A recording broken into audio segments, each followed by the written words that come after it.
Assalamualaikum warahmatullahi wabarakatuh. Alhamdulillahirrabbilalamin.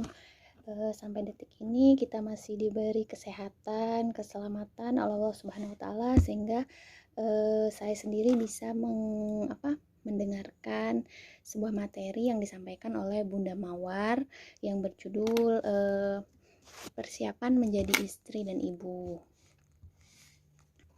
Tentunya banyak sekali serba-serbi apa saja yang dipelajari saat kita menjadi seorang istri dan menjadi seorang ibu. Kita tuh menikah bukan hanya kita siap untuk menjadi seorang istri, melainkan kita nantinya akan menjadi seorang ibu untuk anak-anak kita kelak. Tentunya kita selalu bertanya-tanya kepada diri kita sendiri, siapkah kita menjadi seorang ibu, siapkah kita menjadi seorang istri. Jadi di sini kita belajar sedikit demi sedikit tentang bagaimana kita menjadi seorang ibu, tentang bagaimana kita menjadi seorang istri. Pastinya banyak sekali materi-materi yang harus kita pelajarin, kita upgrade diri kita. Jadi ada hadis dari Nabi Muhammad SAW tentang 5 hal yang harus disegerakan, yaitu memberi jamuan saat ada tamu, mensolati jenazah,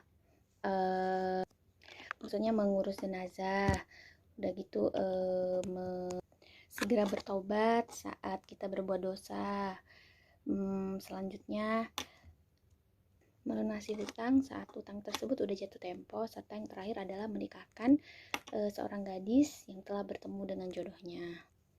Jadi di sini kita yang masih jomblo nih ya, kita harus bersabar karena setiap manusia itu memiliki takdir sendiri, yaitu masalah jodoh, rezeki, maut, Allah yang ngatur. Mungkin saat ini Allah belum memberikan kita jodoh karena Allah mau kita lebih jadi kita lebih berpositif thinking bahwa Allah itu mungkin lebih menyuruh kita untuk menjadi pribadi yang lebih baik lagi, lebih siap lagi untuk menjemput jodoh yang memang benar-benar baik menurut Allah.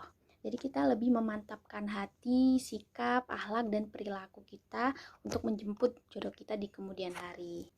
Jadi prinsip kita tuh jangan menikah karena terburu-buru. Jadi kita kayak malu, tetangga udah nikah, teman udah nikah, sahabat udah nikah, jadi kita terburu-buru untuk menikah. Jadi dengan begitu kita terbawa suasana dan akan kita menikahnya buru-buru, jadi kita tidak pas memilih jodoh. Ya udahlah, ini aja lah, karena udah kita kayak didesak-desak kapan menikah, si A udah nikah, si B udah nikah, jadinya kita tidak tepat untuk memilih jodoh yang baik, yang menurut Allah itu baik untuk kita. Jadi kita harus ridho, menunggu, sabar atas apa yang telah Allah takdirkan, terutama dalam hal jodoh kepada kita. Seperti pada hadis yang diriwayatkan oleh Abu Dawud dan An-Nasai yang berbunyi, nikahkanlah gadismu dengan wanita yang penyayang, yang subur, dengan punya keturunan yang banyak. Dalam hadis itu terdapat kalimat al-wadud yang artinya penyayang. Jadi kita mawaddah, kita sebagai seorang istri harus menyayangi suami. Jadi bila sehingga suami itu ingin dekat dengan kita karena kita memiliki rasa sayang yang tidak terhingga terhadap dia, dan al-wadud terhadap anak, yang bagaimana cara kita menyayangi anak itu dengan benar. Jadi anak itu tidak mau jauh-jauh dari ibunya. Yang kedua itu al-walud. Al-walud itu subur dan punya banyak anak. Jadi memiliki keturunan ini ada beberapa faktor yang mendukung, yaitu kita tidak boleh stres, kita harus rajin berolahraga, dan umur juga akan menjadi faktor pemicu adanya keturunan. Jadi istirahat yang cukup. Jadi pola makan juga harus dijaga, makanan-makanan yang bervitamin, bernutrisi, kita harus mengkonsumsinya dengan benar. Jadi apa yang kita makan pada saat itu akan berpengaruh banget terhadap saat kita hamil atau kita menyusui, itu sangat berpengaruh banget. Maka Allah itu menakdirkan seorang perempuan itu memiliki fitrah penyayang. Maka dari itu Allah menitipkan rahim kepada kita. Dengan rahim sendiri itu artinya nama Allah yang artinya penyayang. Maka sifat seorang perempuan itu kan lemah lembut, dia mudah tersentuh perasaannya karena dia memang dia ditakdirkan sebagai penyayang. Jadi hatinya itu lunak, lemah lembut seperti itu. Selanjutnya di sini ada peran perempuan itu menjadi 3, yaitu yang pertama dia sebagai seorang anak, yang kedua dia sebagai seorang istri, yang ketiga dia sebagai seorang ibu. Nah, dari ketiga ini ada keterkaitan. Jadi kalau misalkan kita sebagai seorang anak di dalam keluarga itu kita kayak kedekatan emosionalnya dengan orang tua itu terpenuhi, segala kebutuhan terpenuhi, maka kita ketika menjadi seorang istri itu kita bisa melayani dan merawat suami kita, keluarga kecil kita dengan baik dan benar, dan itu akan berpengaruh kepada bagaimana kita nantinya mendidik seorang anak. Kan kita akan, yang pertama kita akan menjadi seorang istri, pastinya kita akan menjadi seorang ibu dari anak kita. Nah, jadi pengaruh orang tua kita itu dalam mendidik kita itu sangat-sangat berpengaruh terhadap bagaimana kita menjadi seorang istri nantinya, bagaimana sikap kita terhadap suami, bagaimana nanti pola pengasuhan kita terhadap anak.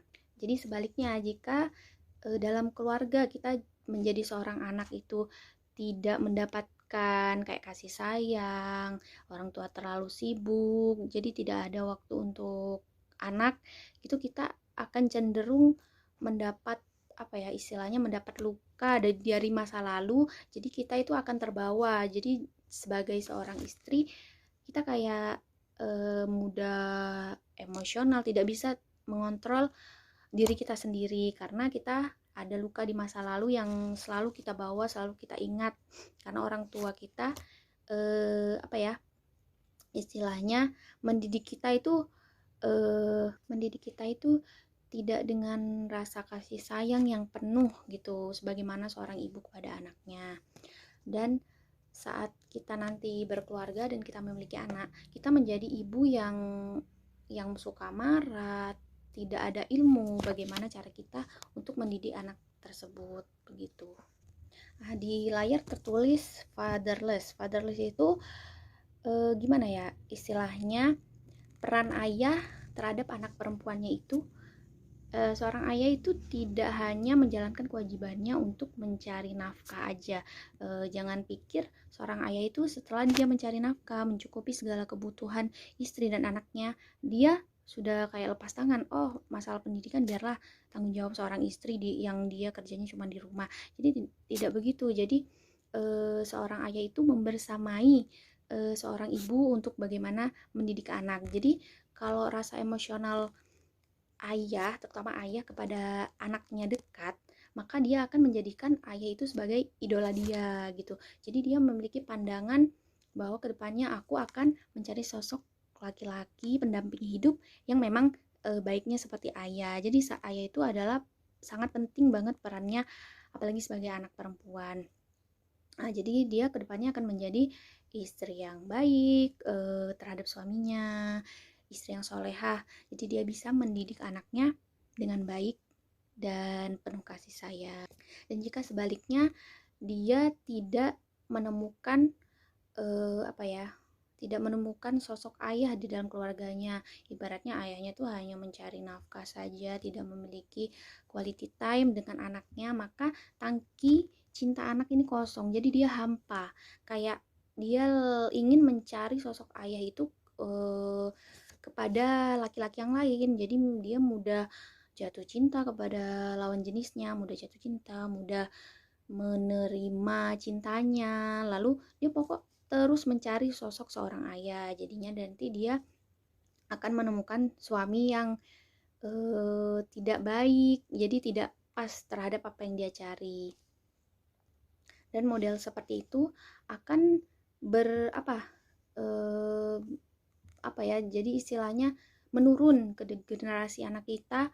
Jadi anak kita itu jadinya kayak, jadi yang kalau anak itu akan anak kita nantinya akan mengalami hal yang sama, jadi turun menurun gitu. Jadi kalau kita tidak menemukan sosok ayah yang baik, kita akan mencari di luar sana laki-laki yang memang mencari sosok ayah.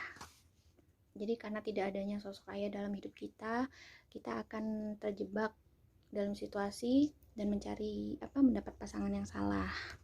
Dan begitu pula bukan hanya ayah, peran ibu juga penting. Jadi dua-duanya itu saling keterkaitan antara ayah dan ibu, menjadi kita sama-sama mendidik anak. Jangan hanya mencari nafkah, sibuk dengan kesibukannya. Jadi kalau mommy isu itu, ibu juga harus jangan terlalu sibuk dengan karirnya, mungkin yang bekerja ya. Jangan sibuk dengan karirnya, bagaimana kita memanfaatkan waktu luang dengan anak. Jadi anak itu dikasih pengertian, diarahkan bagaimana kasih sayang kita terhadap anak. Jadi anak itu tidak lebih percaya diri kalau kitanya aja sibuk sendiri, cuek dengan anak itu akan merasa kurang disayang, kurang percaya diri. Nanti ke depannya dia memiliki luka di masa lalu yang nantinya dia akan bawa juga. Jadinya dia pas menikah dia kayak mudah emosi, tidak sabar dan lain sebagainya. Dan itu akan berakibat kepada anak dia. Anak dia juga akan, oh ibu aku kayak gini ya. Jadi itu akan terus terulang dalam keluarga yang ini. Dalam keluarga kita akan terus berulang, emosinya tidak akan stabil dan lain sebagainya. Jadi sebelum memantapkan menikah, kita harus mengenali impian kita itu apa saja, impian kita, kebutuhan di masa depan. Jadi memang harus dipersiapkan benar-benar matang. Jangan hanya menikah itu karena terpaksa atau karena desakan dan lain sebagainya. Maka dari itu kita sebagai manusia membutuhkan sebuah ilmu. Ilmu itu adalah sesuatu kekuatan yang tidak bisa untuk ditawar menawar. Jadi di era milenial ini ya, kita banyak-banyaklah menimba ilmu, karena kita sebagai seorang ibu juga butuh mengupgrade. Walaupun kita di rumah ya, kita butuh sharing, kita butuh mengupgrade diri kita supaya menjadi lebih baik lagi. Apa saja ilmu yang harus kita miliki? Pertama, ilmu agama pastinya. Ilmu agama itu berlandaskan dari Al-Quran dan Al-Hadis.